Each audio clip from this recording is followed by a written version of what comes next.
Hi friends, ఈరోజు నేను పచ్చి మామిడికాయ కొబ్బరి తురుముకుంటున్నాను ఫ్రెండ్స్. ఎందుకంటే ఎండుమిర్చితో పచ్చడి చేసుకోవడానికి. ఆ కొబ్బరికాయ కొట్టిన నీళ్ళు ఉన్నాయి కదా అని మా టిల్లుగాడికి పోసాను ఫ్రెండ్స్.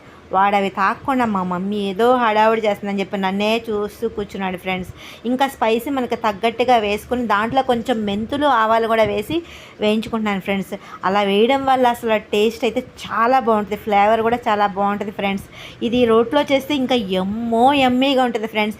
ఈరోజు నాకు కొంచెం వర్క్ ఎక్కువగా ఉండడం వల్ల మిక్సీలో చేస్తున్నాను, కానీ నెక్స్ట్ టైం అయితే మీరు కూడా ట్రై చేయండి ఫ్రెండ్స్. ఇలాగా కొబ్బరి మామిడికాయ మాత్రం కంపల్సరీగా తురుముకుంటేనే ఈ పచ్చడికి సూపర్ టేస్టీ ఫ్రెండ్స్. ఇంకా దీని పోపు కూడా చాలా బాగా చేసుకోవాలి ఫ్రెండ్స్. ఆ పోపులోనే ఉంటుంది టేస్ట్ అంతా. ఇంకా దీన్ని వేడి వేడి అన్నంలో ఆమ్లెట్ కానీ ఉడియాలతో కనుక తింటే ఫ్రెండ్స్ యమ్మీ ఫ్రెండ్స్. అది మాటల్లో చెప్పలేం. ఒకసారి మీరు కూడా ట్రై చేయండి ఫ్రెండ్స్. అలాగే మీరు ఏ స్టైల్లో చేస్తారో కూడా నాకు కామెంట్ చేయండి ఫ్రెండ్స్. బాయ్.